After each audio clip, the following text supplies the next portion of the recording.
ئەمە داستانی لەدایکبوونی بزاوێکە، داستانێک لە نەگوتراوەکانی شۆڕشێک، داستان و مێژووی کەسانێک کە جیهان وەک ئەوان کەمی بەخۆوە بینیوە، داستانی هێز و ئیرادە و قەڵایەک بۆ ئازادی نیشتیمان، داستانی قوربانیدان و کۆڵنەدانی پشت بە پشتی سەرکردەکانی بارزان و یاوەرانیان، شۆڕشگێڕانێکی بێهاوتا و ئازا کە بە خۆڕاگریان توانیان قەڵەمی مێژوو بۆ تۆماری شکستی یەک لە دوای یەکی دوژمنانی داگیرکەر بجوڵێنن. ئەم داستانانە سەفەرێکن بۆ زیاتر ئاشنابوون بە شۆڕش و نەبەردیەکانی بەردەوامی بزاوی بارزان.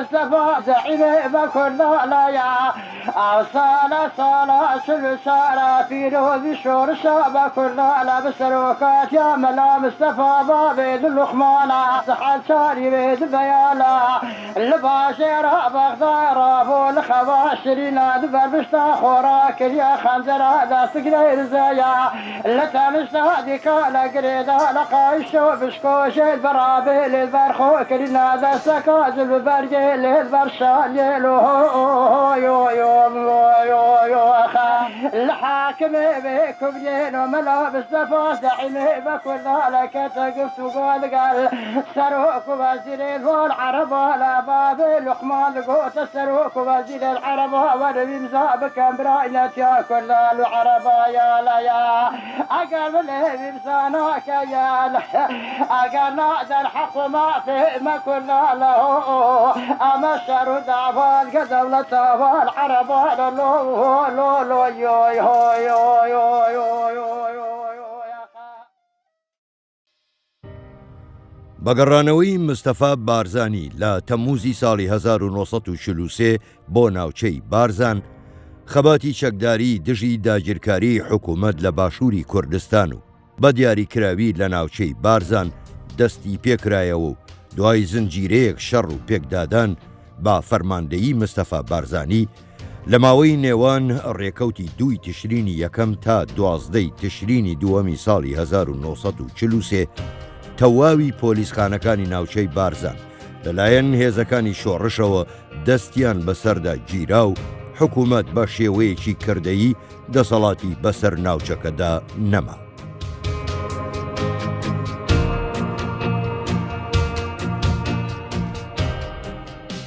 ئەنجامی ئەزموونی گەلانی ئازادیخوازی جیهانی بەگشتی و بەتایبەتیش ئەزموونی دەوڵەمەندی پڕ لە هەوراز و نشێوی نەتەوەی کوردی تینووی ئازادیدا مستەفا بارزانی گەیاندە ئەو بڕوایەی کە تەنها بە کۆکردنەوەی مرۆڤی ئازا و هەڵگرتنی چەک جوڵانەوەی چەکداری دژی دوژمنان بە تایبەتی لەم بارودۆخە ناهەموارە کە بەسەر گەلی کووردا سەپێندراوە زۆر ئەستەمە بەبێ هەماهەنگی لەگەڵ ڕێکخستنێکی ڕامیاری و شۆڕژێڕی هاوچەرخ بگاتە ئامانجەکانی. حکوومەتی شڵەژاوی ئەوسا عێراق دوای بێهیوابوونی لە ڕوبەڕووبوونەوەی سەربازی وەک جارانی پێشوو پەنای بۆ بەردانوستان بردەوە. مستەفا بارزانیش کە هەر لە سەرەتای گەڕانەوەی مەبەستی بوو کێشەکان بە گفتوگۆ چارەسەر بکات. لە دوایی سەرکەوتنە سەربازیە گەورەکانی بەسەر حکوومەتدا دەرگای دانوستانی بەڕوویاندا کردەوە و ئامادەی خۆی نیشاندا لەگەڵیان ڕێک بکەوێت. بەم شێوەیە هەوڵەکان بۆ ڕێککەوتن گەیشتنە ئەنجام و لە ڕێکەوتی 22 شوباتی 1944 دوای یەکەم سەردانی مستەفا بارزانی بۆ بەغدا و دیداری لەگەڵ نووری سەعیدی سەرۆک وەزیران پەیمانی ئاشتی ڕاگەیەندرا. لەو کاتەدا دروستکردنی کابینەی نوری سەعید و جۆگرتن لە داواکاریەکانی شۆڕش زیاتر وەک فێڵێکی ئینگلیز سیر دەکرا کە مەبەست لێی دەستخستنی کات بۆ پیلانجێڕی بوو. سەرەڕای ئەوەش لەو ماوەیەدا لەلایەن حکوومەتەوە چەند هەنگاوێکی باش نران کە گرنگترینیان دروستکردنی لێژنەی پەیوەندی. ئەمە دواتر دروستکردنی لێژنەی ئازادی لێکەوتەوە کە بارودۆخی شۆڕشی لە ڕووی چۆنیەتیەوە هەنگاوێکی باش بردە پێشەوە.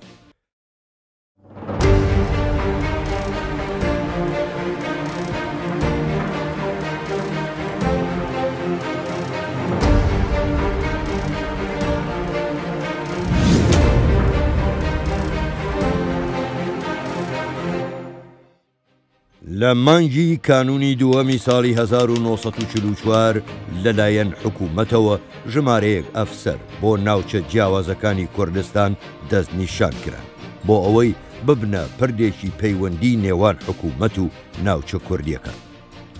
ئەفسەرەکان کە لەلایەن کوردەوە بە کەسانی دڵسۆز، ڕۆشنبیر و کوردپەروەر ناسرا بوون بەم شێوەیە دەستنیشان کران.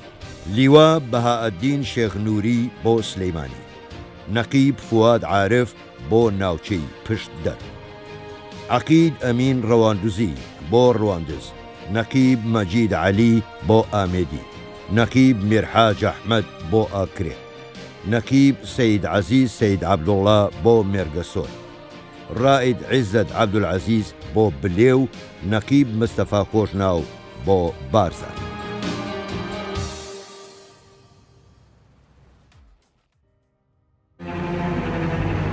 لە بەردەوامی پیلانگێڕیەکانی حکوومەتی ئینگلیز لە ڕێکەوتی سێی حوزەیرانی 1944 حکوومەتەکەی نوری سەعیدی لە کار خست و حەمدی پاچەچی لە شوێنی دانا.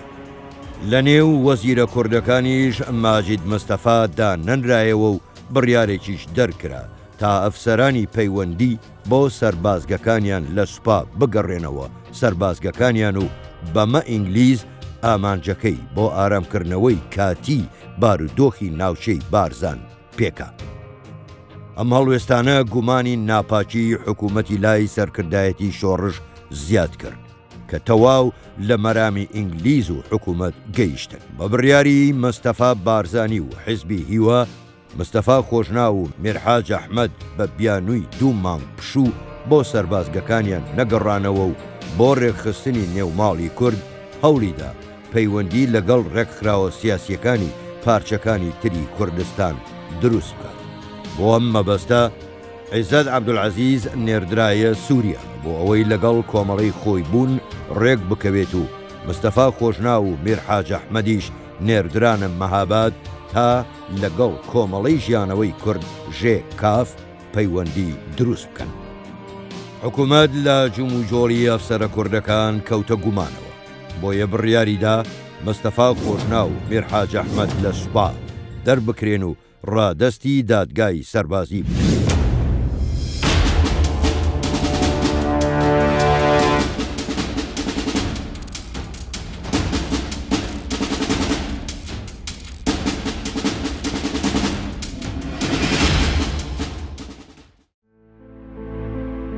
ئەفسەرانی کورد دوای ئەوەی هەستیان بە نیاز خراپی حکوومەت کرد لە بەرامبەر خۆیان هەریەکەیان بە نۆرەی خۆی و بەڕێگایەک لە دەستی حکوومەت ڕای کرد و خۆی گەیاندەوە بارزان. نێوانی حکوومەت و سەرکردایەتی شۆڕش تەواو تێکچوو. حکوومەت دەستی کرد بە سازدانی سوپا با مەبەستی پەلامار و سەرکردایەتی شۆڕشیش هەوڵی پتەوترکردنی ڕیزەکانیدا. ئەمەش لە یەک ڕیزی کووردا دەبینیەوە. بۆیە مستەفا بارزانی دەستی کرد بە گەڕانێکی فراوان بەناو هۆزەکاندا بۆ ئەوەی دڵنیا ببێتەوە لە پیشگیریان و لە یارمەتیدانی حکوومەت پاشگەزیان بکاتەوە. گەڕان بەناو هۆزەکان لە کۆتایی ساڵی 1944 لە ناوچەی سوورچی و زێبار دەستی پێکرد. مەبەست لێی نەهێشتنی کێشەکانی نێوان هەردوو هۆز و وەرگرتنی بەڵێنی پشتگیری شۆڕش بوو. هەردوو هۆز گفتی ئەوەیان لێ وەرگیرا پشتگیری شۆڕش بکەن و یارمەتی حکوومەت نەدەن. دواتر مستەفا بارزانی ڕووی کردە ناوچەی هەولێر بۆ لای سەرۆک هۆزەکانی خۆشناوەتی و دەشتی هەولێر. ئەوانیش بەڵێنی هاوکاریاندا. هەر لەوێ سەردانی سەعید قەزاز متەسەڕفی هەولێریش کرا. دواتر سەردانی ناوچەکانی برادۆست و باڵەکیش کرا. ئەگەرچی بارودۆخ تەواو شلۆقا بوو، بەڵام مستەفا بارزانی لە گەڕان بە نێو هۆزەکاندا هەر نەوەستا و لە مانجی حوزەیرانی 1945 گەڕان بە نێو قەزا کوردیەکانی لیوای مووسڵی دەست پێکرد و مەبەستی بوو سەردانی ناوچەکانی سلێمانی و کەرکووکیش بکات. حکوومەت لە گەڕانەکانی بارزانی کەوتبووە گومانەوە، بۆیەش خۆڕێخستنە سوپاییەکانی خێراتر کرد. لە بەرامبەردا بارزانی کاتێک تەواو بێهیوا بوو لە بەڵێنەکانی حکوومەت، ڕەوێژ لەگەڵ شێخ ئەحمەد بارزانی و ئەفسەرە کوردەکان لە ڕێکەوتی 15 کانونی 1945 دروستکردنی لێژنەی ئازادی ڕاگەیاند.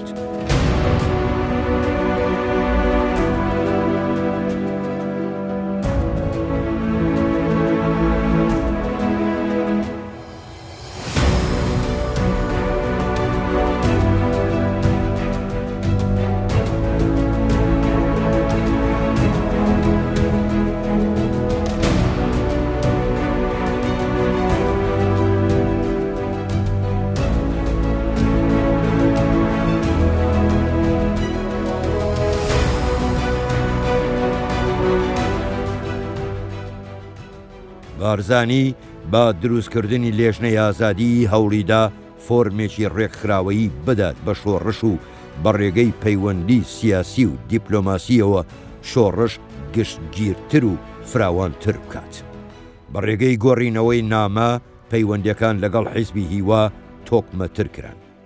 بەمەش حیزبی هیوا جارێکی تر بوژایەوە و بە هەموو شێوەیەک کەوتە پاڵپشتی و خزمەتی شۆڕش. هەر بە ناوی لێژنەی ئازادی نامەیەک بۆ حکوومەتی عێراقی ڕەوانە کرا و داوای لێکرا جم و جۆڵە سەربازیەکانی ڕابگرێت و خاڵەکانی ڕێکەوتن جێبەجێ بکات. ئەم هەوڵانەی مستەفا بارزانی و لێژنەی ئازادی سەرانی حکوومەتی تەنگە تاو کرد. بۆیە متەسەڕفی هەولێر داوای دیداری مستەفا بارزانی کرد. دیدارەکە لە ڕۆژی 25 ئاداری 1945 بە ئامادەبوونی نوێنەری ئینگلیز کاپتن ستۆکس و مستەفا بارزانی و محەممەد خودسی و مستەفا خۆشناو لە گوندی شاوراو ئەنجامدرا. ئەم کۆبوونەوەیە لە جیاتی چارەسەر کێشەکانی قوڵتر کرد. دواتر تا مانجی نیسانی 1945 چەندین کۆبوونەوە لە نێوان ئەندامانی لێژنەی ئازادی، کاربەدەستانی دەوڵەت و نوێنەرانی ئینگلیز لە چەندین شوێنی جیاواز ئەنجامدرا، بەڵام کێشەکان هەر چارەسەر نەکرد. سەرکردایەتی شۆڕش و لێژنەی ئازادی وەک نیشاندانی نیاز پاچی لە دانوستانەکان لەسەر پێشنیازی حکوومەت بڕیاریاندا تەواوی ئەفسەرە کوردەکان جگە لە مێرحاج ئەحمەد و مستەفا خۆشناو کە سەردانی مەهابادیان کردبوو بگەڕێنەوە بەغدا. دوای گەڕانەوەیان لەلایەن حکوومەتەوە حکمی دادگای سەربازیان بەسەردا سەپێنرا. ئەفسەرەکانیش لە دەرفەتێکدا بەغدایان جێهێشت و گەڕانەوە بارزان.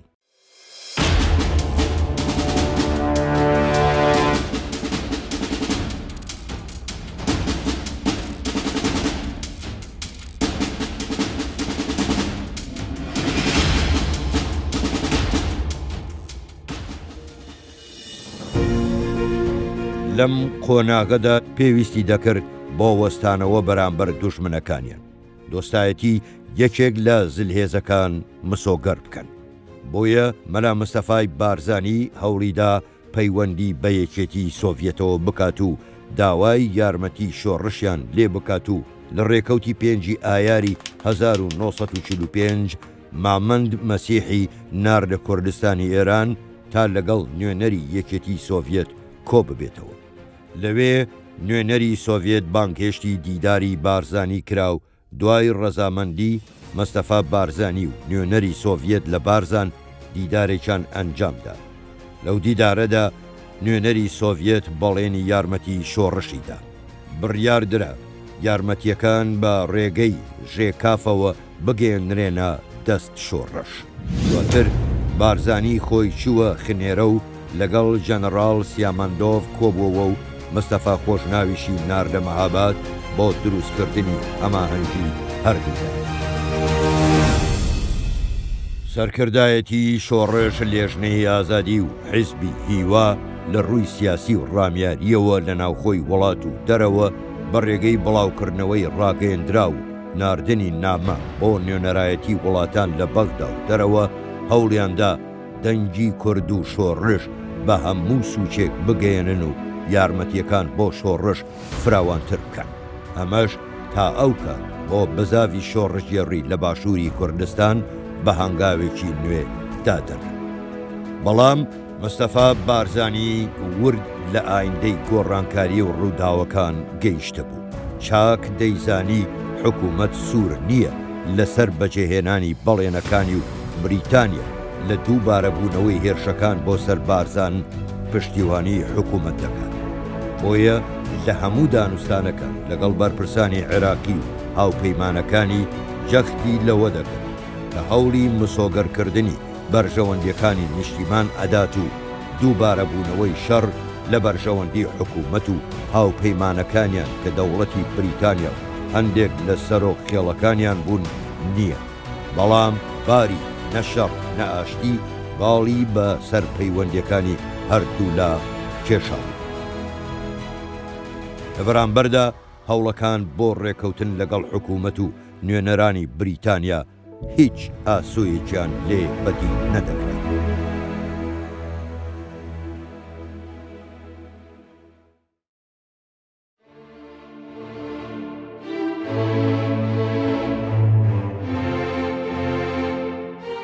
سەرنجام سەرڕۆیەکانی متەسەڕیفی هەولێر و نوێنەری ئینگلیز کۆتاییان بە هەنگاوەکانی ئاشتی هێنا و ئاماژەکان بۆ شەڕێکی تر سەریان دەکێشە.